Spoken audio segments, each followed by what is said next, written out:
Minha família estava brincando. Eu não conseguia acreditar na pequena quantia que eles disseram. Meu telefone estava vibrando sem parar com ligações dos meus pais. Quando finalmente atendi, eles começaram a gritar antes mesmo que eu pudesse falar. No começo, eu não conseguia entender o que meu pai estava dizendo, me deixando totalmente confusa. Mais tarde, descobri que eles estavam furiosos com o dinheiro que eu supostamente estava enviando com a minha irmã. Eles alegaram que enviavam até 2.000 por mês enquanto pensavam que eu só contribuía com escassos R$ 880. Mas isso não era verdade. Eu estava enviando 2.000 por mês, assim como Marise. Eles insistiram que Marise, com sua carreira de modelo, ganhava mais que eu. Ela nos envia 2.000 por mês. Estamos tão decepcionados com você. Marise é tão atenciosa. Meu pai resmungou claramente chateado. Minha mãe se juntou ao meu pai e criticou meu estilo de vida. Você acha que está tudo bem viver sozinha, esbanjando seu dinheiro? Por que você não pode ser mais como sua irmã? Ela se importa tanto conosco. Ela suspirou profundamente. Sempre senti que eles favoreciam Marise. Ela era deslumbrante. Virando cabeças por onde passava, enquanto eu era frequentemente esquecida, as pessoas sempre nos comparavam, elogiando sua beleza e brincando sobre o quão simples eu parecia ao lado dela. Desde jovem estava claro para todos que Marise estava destinada ao sucesso em atuação ou modelagem, e meus pais a adoravam, sempre se certificando de que ela tinha as roupas mais novas e da moda, e a matriculando em qualquer aula que ela quisesse. Enquanto isso, eu me contentava com roupas simples e nenhuma aula. Marise cresceu mimada e arrogante, acreditando que o que era meu também era dela. Ela pegava minhas coisas sem pedir, e quando eu protestava, meus pais simplesmente me diziam: "Deixe pra lá. Amanda, ela é mais nova. Seja uma boa irmã mais velha." Eles rejeitavam meus sentimentos tão facilmente, sempre ficando do lado dela ao longo dos anos. Esse favoritismo só piorou na escola primária. Quando Marise decidiu que queria seu quarto, meus pais não hesitaram em me deslocar. Eles me mudaram para a sala de estar, justificando isso dizendo que eu não tinha muitos pertences e que havia espaço suficiente para eu dormir. A sala de estar onde eu dormia entre velhos retratos de família era meu novo quarto, me sentindo esquecida e desvalorizada. Eu sou Amanda, uma mulher de 21 anos que trabalha em uma empresa de processamento de alimentos e vive com o peso de ser a filha menos favorecida, enquanto minha deslumbrante irmã Marise, 6 anos mais nova, desfrutava dos holofotes e do carinho, que eu nunca senti de nossos pais, apesar do tratamento frio e das duras comparações. Continuei me apegando à memória dos meus avós, que sempre me estimaram muito enquanto crescia. Meu nome Amanda foi escolhido pelo meu avô durante a vibrante estação da primavera, quando as amendoeiras estavam florescendo. Ele adorava essas flores, e sua resiliência ressoava com ele. Quando criança, eu amava sentar em seu colo e ouvir suas palavras reconfortantes. Ele dizia: "Amanda, não importa o quão difícil as coisas fiquem. Você sempre pode superar. Depois das dificuldades, a felicidade florescerá novamente, assim como uma calanchói na primavera." Essas palavras do meu avô voltavam para mim frequentemente, especialmente durante os tempos difíceis. Conforme fui crescendo, tornou-se evidente que meus pais tratavam a mim e minha irmã Marise muito diferente. Eu nunca me senti realmente em casa na minha própria casa, quando expressei meu sonho de me tornar uma médica e queria discutir a universidade. Meus pais imediatamente descartaram a ideia. "Não podemos pagar a universidade para você. Pense em sua irmã Marise. Precisamos economizar para o futuro." Eles insistiram, embora financeiramente éramos uma família comum. Meus sonhos foram deixados de lado para priorizar as aspirações de Marise. Depois do ensino médio, enquanto ela foi para uma universidade de prestígio, eu entrei à força no trabalho. Consegui um emprego em uma empresa de pequeno a médio porte, a algumas paradas de trem de casa. Eventualmente me mudei e aluguei um pequeno apartamento-estúdio perto do trabalho. Foi um alívio estar sozinha longe das constantes comparações e favoritismo em casa. Enquanto isso, Marise floresceu na universidade e logo foi descoberta por uma agência de talentos. Durante uma viagem de compras com alguns amigos, meus pais estavam nas nuvens falando constantemente sobre sua carreira de modelo. Um dia Marise me ligou, sua voz cheia de entusiasmo e gratidão disse: "Devemos tudo a mamãe e papai. Vamos começar a dar a eles 2.000 por mês para mostrar nossa gratidão." A quantia me chocou. 2.000 era muito dinheiro. E embora a modelagem possa pagar bem, eu estava ganhando apenas cerca de 2.900 por mês no meu trabalho. Se eu concordasse, eu teria que cortar minhas despesas drasticamente, e mesmo assim eu precisaria encontrar uma renda extra. Relutantemente decidi aceitar um trabalho de fim de semana como ajudante em um canteiro de obras. O trabalho pagava bem, mas era fisicamente extenuante. Os verões eram escaldantes, e os invernos extremamente frios. Muitas vezes eu pensei sobre desistir, mas apesar das dificuldades, continuei movida por uma mistura de lealdade familiar e o desejo de não me sentir inferior à minha irmã. No fundo, agarrei-me às palavras do meu avô, esperando que depois destes tempos difíceis a felicidade florescesse novamente para mim, tal como as amendoeiras na primavera. Apesar dos desafios de equilibrar um trabalho exigente e estudos de certificação com pouco sono, os meus colegas de trabalho demonstraram uma gentileza inesperada. Muitas vezes pagavam-me bebidas e comida percebendo o esforço que eu estava fazendo tudo o que podia para poupar dinheiro cortando refeições fora e outras despesas desnecessárias, mas atingir os 2.000 mensais que prometi enviar para casa ainda era um desafio. Eu estava determinada a aumentar minha renda, e então decidi obter uma certificação profissional. Dediquei cada momento livre aos estudos. Os dias se confundiam em uma mistura acelerada de trabalho e aprendizado. Nesta agenda agitada, perdi várias ligações dos meus pais quando finalmente tive um momento para retornar à ligação. Fui recebida com muita raiva. Você é horrível! O que você acha de nós?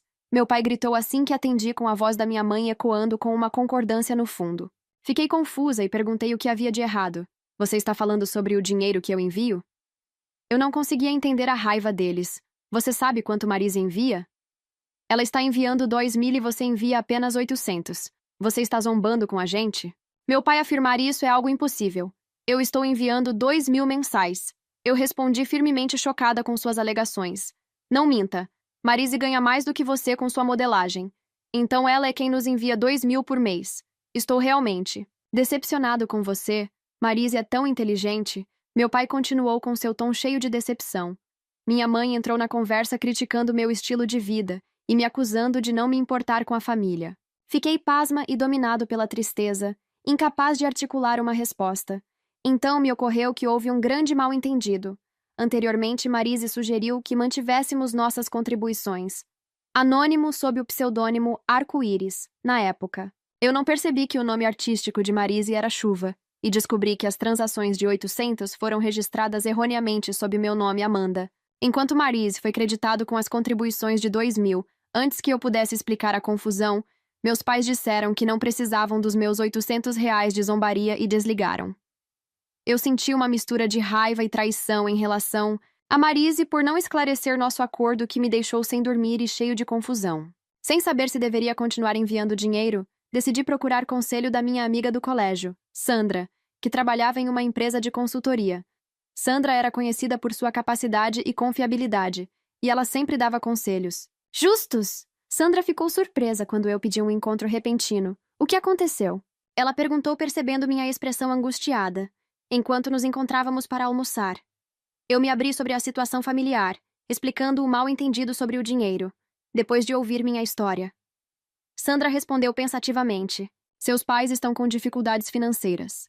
Ela também ficou chocada com a quantia de 2.000 e mencionou que parece que eles têm altas dívidas. Enquanto continuamos a conversar, Sandra me ajudou a considerar diferentes perspectivas e possibilidades, me oferecendo um valioso ponto de vista sobre uma situação emocionalmente carregada.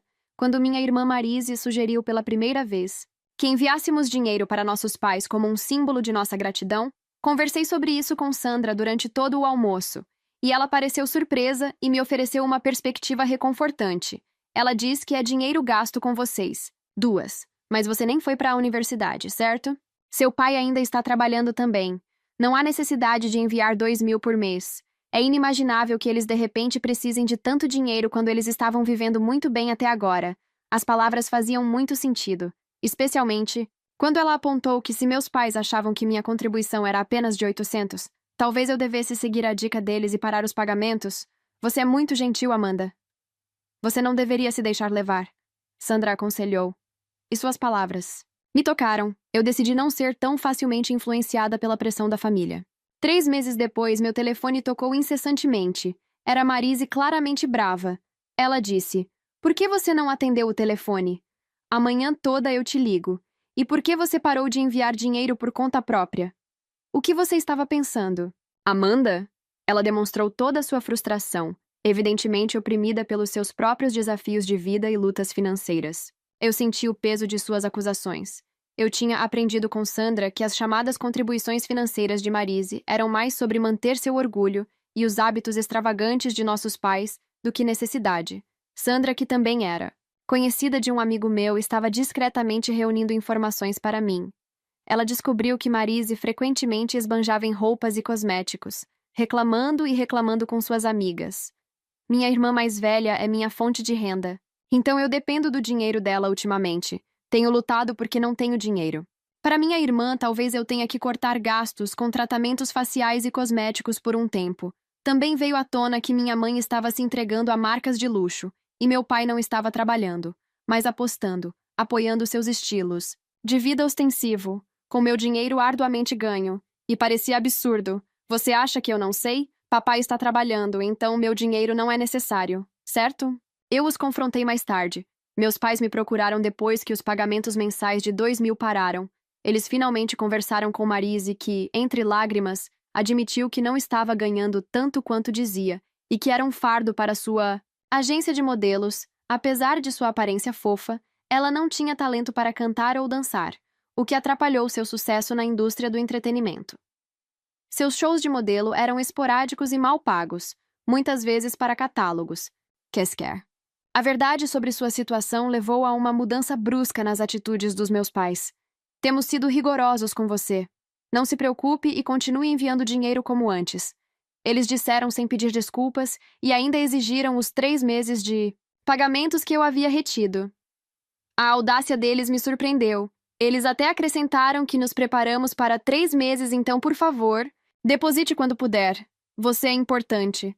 Afinal, a ganância implacável deles me levou a questioná-los mais sobre sua situação financeira. Algo estava me incomodando. Ouvi de Marise que havia alguma dívida. Isso é verdade? Perguntei buscando esclarecimentos sobre os assuntos financeiros da família. E a conversa revelou as profundas discrepâncias entre o que eu fui levado a acreditar e a realidade do cenário financeiro e moral da minha família. Ficou claro que eu precisava tomar decisões baseadas não apenas na obrigação familiar, mas em uma avaliação justa das necessidades reais e da verdade por trás de um pedido de dinheiro. Mas meu pai afirmou com segurança que as alegações de Marise sobre terem dívidas eram simplesmente falsas. Só precisamos de um pouco mais para fazer compras. Minha mãe acrescentou casualmente, pois acreditava que o salário do meu pai era suficiente.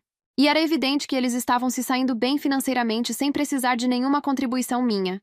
Então eu questionei, me sentindo cada vez mais frustrada com a situação, e meu pai retrucou bruscamente: "É assim que você fala com seus próprios pais?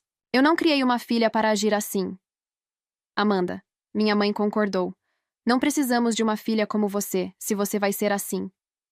Então eles ameaçaram usar as economias que meu avô havia deixado especificamente para mim, dizendo: "Nós usaremos as economias do seu avô para você, e agora você não faz mais parte desta família." Eles expressaram sua disposição de cortar laços, e foi isso o que me deixou profundamente chocada e magoada. Depois que eles foram embora, eu desmoronei, me sentindo totalmente descartável e questionando meu valor para minha própria família. 3 meses de silêncio se passaram antes que minha campainha tocasse. Inesperadamente parados, lá estavam meus pais e Marise. Eu hesitei, mas abri a porta intrigada com suas aparências desgastadas e cansadas, que contrastavam fortemente com minha situação melhorada desde a última vez que me viram. Eu tenho trabalhado duro estudando sem parar para obter uma certificação de consultora de pequenas empresas, o que aumentou significativamente meu salário. Sandra também me ajudou a conseguir um novo emprego, onde agora eu era uma líder de equipe, desfrutando de uma vida profissional gratificante e até mesmo considerando me mudar para mais perto do trabalho, para um apartamento melhor.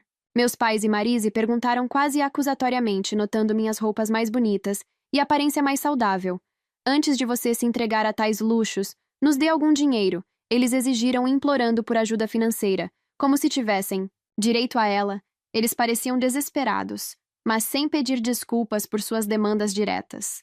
Eu já estava enojada com suas atitudes. Eu os confrontei, com a renda do pai e a sua Marise. Você pode viver confortavelmente. O que realmente está acontecendo? Eu desafiei Marise. As lágrimas brotaram. Ela revelou suas lutas contínuas na indústria da moda, que eram muito mais duras do que ela havia deixado transparecer. Ela havia sido descoberta por outra agência e decidiu investir uma quantia significativa para se juntar, acreditando que isso daria um pontapé inicial em sua carreira de atriz. Mas, infelizmente, acabou sendo uma farsa e a agência desapareceu com seu dinheiro, não deixando rastros. Conversamos mais um pouco e ela foi embora. Alguns minutos depois, alguém de uma empresa de financiamento ao consumidor apareceu na minha porta perguntando se eu era parente deles, pois eles haviam rastreado meu endereço. E descobri que minha família havia emprestado uma grande quantia esperando que a carreira de Marise melhorasse rapidamente. Além disso, Marise estava gastando muito em casas noturnas para aliviar o estresse, piorando seus problemas financeiros. Fiquei surpresa com seu comportamento imprudente e irresponsabilidade total quando o agente financeiro perguntou se eu era da família. Afirmei firmemente que não conhecia essas pessoas. Não tenho nada a ver com eles. Foi uma resposta dura, mas necessária para me proteger das consequências de suas ações. Este momento marcou uma ruptura definitiva, não apenas emocional, mas legalmente, dos padrões destrutivos da minha família após os eventos tumultuados. Meus pais se viram entrando com pedido de falência. Suas dívidas foram quitadas, mas, como consequência, eles tiveram que vender a casa da nossa família e se mudar para uma modesta casinha. Apesar de tudo, ambos conseguiram encontrar empregos. Por meio de uma agência de empregos temporários, e, ironicamente, meu pai acabou trabalhando no canteiro de obras onde eu trabalhava meio período. No primeiro dia, ele foi recebido com: "Ô velho, vem cá, me ajude!" Olha, aqui costumava ter uma jovem muito boa um tempo atrás, mas ela saiu. Ela trabalhou duro para enviar dinheiro para os pais dela. Eu adoraria ver os rostos dos pais que fizeram sua filha trabalhar aqui. Nesse momento, a expressão do meu pai endureceu ao ouvir isso. Enquanto isso, Marise, tendo abandonado suas aspirações de modelo, tentou a sorte na cena da vida noturna, e infelizmente seus traços egocêntricos não caíram bem com clientes, e ela foi rapidamente dispensada de vários clubes, mas ela foi sobrevivendo com os ganhos de um pequeno bar. Seu estilo de vida levou a mudanças perceptíveis em sua aparência. Seus dias de modelo pareciam distantes, quase memórias inacreditáveis. Uma modelo. Quem você está enganando? Olhe no espelho. Eles zombavam. E quanto a mim, eu cortei os laços com minha família e me concentrei em construir minha própria vida. 6 anos depois, eu me vi no casamento de Sandra, realizado em uma capela no Nordeste, com vista para o mar. O vasto azul se estendia diante de nós, e a atmosfera estava carregada com uma sensação de novos começos. Ao lado de Sandra estava seu marido radiante de orgulho. Sandra, que estava se concentrando em sua carreira, inesperadamente se apaixonou por um colega. Durante o casamento, ela se inclinou para mim e disse com um sorriso radiante: "Amanda, você também deve encarar seus sentimentos. Eu consigo tudo o que quero sozinha e rapidamente descarto o que não preciso." Nesse momento, seu marido entrou na conversa brincando: "Não me jogue fora." Ok. O casamento de Sandra foi uma celebração da liberdade, a liberdade que ela me ajudou a encontrar. Eu expressei minha sincera gratidão. "Sandra, seja feliz. Eu sou muito grata a você." Foi uma ocasião muito alegre, e conforme as festividades chegavam ao fim, Sandra me apresentou a um amigo deles, Elias. Ele dirigia um escritório de arquitetura. "Eu queria apresentar Elias a você, Amanda. Seus gostos e suas personalidades são quase as mesmas." Sandra brincou, provocando risadas. Entre nós, Elias e eu nos conectamos instantaneamente e decidimos fazer uma refeição juntos. Enquanto conversávamos e ríamos, eu senti uma sensação de esperança e entusiasmo florescem dentro de mim, assim como o calanchói que meu avô tanto amava. Eu segui em frente, planejei abraçar tanto o trabalho quanto o amor, determinada a viver a vida ao máximo. "E vovô, por favor, continue cuidando de mim lá de cima. Vou me certificar de florescer completamente." Sussurrei para mim mesmo com um sorriso se espalhando pelo meu rosto enquanto eu olhava para o futuro.